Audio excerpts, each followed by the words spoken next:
For 26 years, local Jacksonville residents have been enjoying the water attractions here at Adventure Landing.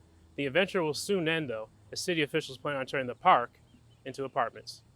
On-site participants can choose to sleep in a tent, their car, or a cardboard box, while virtual participants can choose to sleep in a tent, on the floor, but not in their bed, to understand the life of being homeless. Temperatures continue to fall as Jacksonville faces a cold front that will last throughout the week. Duval, zip up. There will be no layoff here, as the Icemen don't have long to think about it, as they host the Everblades for Game 3 on Tuesday night. Reporting in Jacksonville, Mike Brandy, First Coast News, on your side. Some of Kyle's favorite comic book characters to paint include Venom, Wolverine, and Spider-Man. What will be on display at the Calvita's Wine and Cheese event? Well, that depends on Kyle's mood, as he lets the day dictate what he plans to paint. I'm standing outside the La Cocina International Restaurant here in St. Augustine, where one of the restaurant's top employees, Christina Santana, not only serves the country and the Navy, but serves the restaurant to give you authentic Latin food. Now, Seattle's a tough place to play, so hopefully some home cooking can help the Jags right the ship. That being said, one of the best teams in the AFC and my hometown team, the Buffalo Bills, are coming to Duval. Hey there, Ospreys. Welcome to another campus update with Inside Swoop. I'm Mike Brandy, here to bring you up to date on what's going on this week. The restaurant is a great destination for those looking for an authentic Latin experience on the beaches of St. Augustine.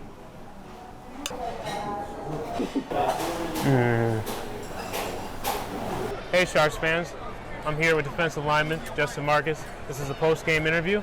Justin, tough loss today. Actor Michelle Rodriguez is 43.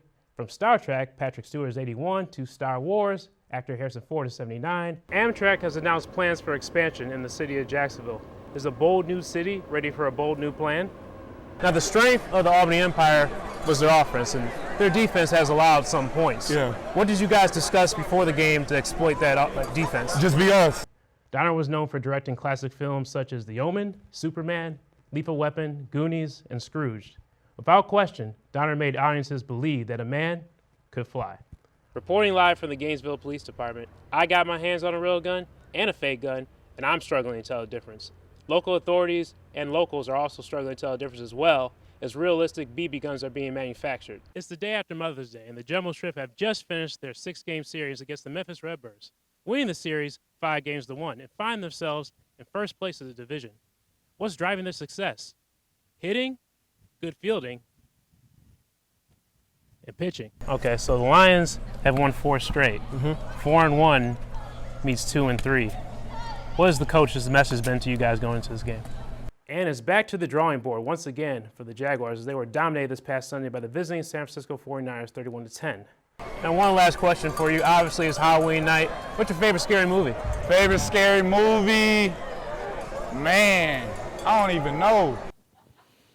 Wait, are we like live now, by the way? Okay, all right, yeah. All this is recorded, jeez. Are you ready? I hope so, because the WWE is back as the company returned to shows with a live audience this past Friday night with Friday Night SmackDown. I'm Mike Brandy. Thanks for joining me on Inside Swoop. I'm Mike Brandy. Thanks for joining me on Inside Swoop. Well, that's all I got for you for this edition of Just Jags. I'm Mike Brandy, and I'll catch you down the road. I'm Mike Brandy, and I'll catch you down the road. Mike Brandy, and I'll catch you down the road.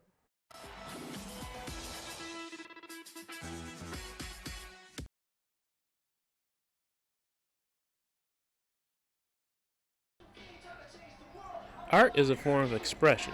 Local Jacksonville artist Kyle Willis expresses his art on comic book canvases. I love painting. Kyle credits his older brother and mother for his love of art. Mom kept these dossiers on all the kids, these boxes that had progress reports from school and, any accomplishments that we had. And I went through them one day. I found them when I was a little kid, and I found my brother Darren's box, and I had all these drawings that she had saved. So I took them when I started trying to copy his work, emulating his work. Kyle, who is also the owner of the Cowabunga comic book shop in Green Cove, is helping launch the 2021 Calvita Arts Festival at the Red Wine Bar, which just so happens to be down the street from Kyle's shop. There's a woman named Sandra Royal, and she hosts the Calavita Arts Festival every year right across the street in Spring Park. The 11th, Monday, is going to be the first day of the week-long Calavita 2021 Arts Festival. So when she called me and asked me if I would do the event, I was like, sure, absolutely. Some of Kyle's favorite comic book characters to paint include Venom, Wolverine, and Spider-Man. What will be on display at the Calvita's Wine and Cheese event? Well, that depends on Kyle's mood, as he lets the day dictate what he plans to paint. Just the way he's blending his colors, doing the mixed media with the comic book on top of our acrylic paint, it's really neat. Sandra Roy is the head of the Calvita Wine and Cheese event and was instrumental not only in helping Kyle acquire the space for his shop, but getting Kyle involved in Calvita for the last 7 years. This year, we thought comic books are kind of coming into their own these days, so that might be a real fun event to do, and it's proved so. Why does Kyle enjoy painting? You don't need an eraser. If you mess up, you turn that mistake into a happy accident, you know, not to be cliche and quote Bob Ross or anything, but it's true, you know. There are no mistakes. There's just a need for more paint. Mike Brandy, Inside Jacksonville. Whether it's your first time camping out, Borrowed a tent, got a bunch of blankets together, and thankfully it's not too cold out tonight. or you're experienced, I do have a camping background. I love to camp. Cardboard City welcomes all to help support this unique fundraiser. Family Promise, the host of the 11th annual Cardboard City event, is a nonprofit organization that focuses on families with children either at risk or experiencing homelessness. Cardboard City has two purposes. It's our premier fundraiser. Also, it serves the purpose of shining the light on the fact that families are hidden homeless. You will not see families, for the most part, on the streets. They are sleeping in their cars at Walmart. They're living in cheap motels. The Cardboard City event was held just behind the Lakewood United Methodist Church on San Jose Boulevard. Cardboard City has live and virtual components. On-site participants can choose to sleep in a tent, their car, or a cardboard box, while virtual participants can choose to sleep in a tent, on the floor, but not in their bed, to understand the life of being homeless. Lynn Doran has participated in every Cardboard City event since its inception in 2011. I like to be creative and make things, so the idea of making a house out of cardboard sounded kind of fun. A food line meal was offered to those that came to the event in addition to a movie called The Little Red Wagon, which is meant to help build awareness for families facing homelessness. Cardboard City not only means a lot to the homeless, but it means something special to employees of Family Promise. It means an opportunity for me to show my granddaughters, who are here with me tonight, what it would be like if something happened and they were homeless. The same goes for volunteers.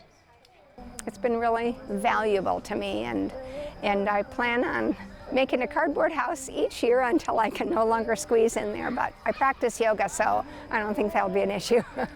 Mike Brandy, Inside Jacksonville.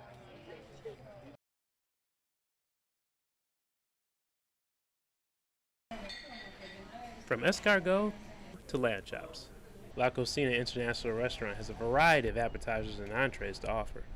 It's located in the Castillo Real Resort Hotel off Beach Boulevard in St. Augustine.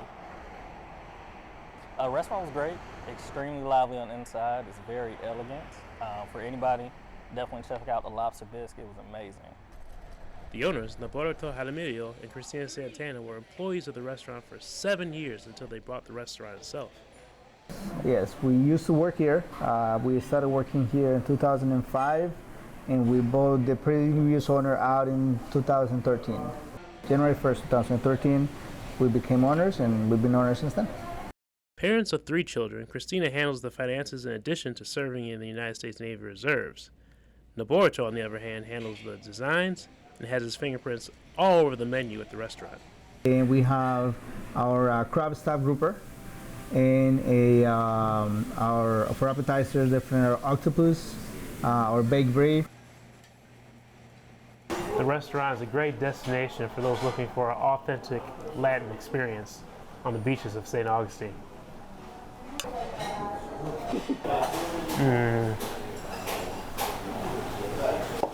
For Norberto and Christina, the restaurant means more than just a business. For us, and I think I can speak for both of us, food is an experience. We really, we don't do this just for business. We really enjoy what we do, and we We have worked a way where everybody that comes have an experience. It's starting from the service, from the wine selection, the way our menu is designed is to have an experience.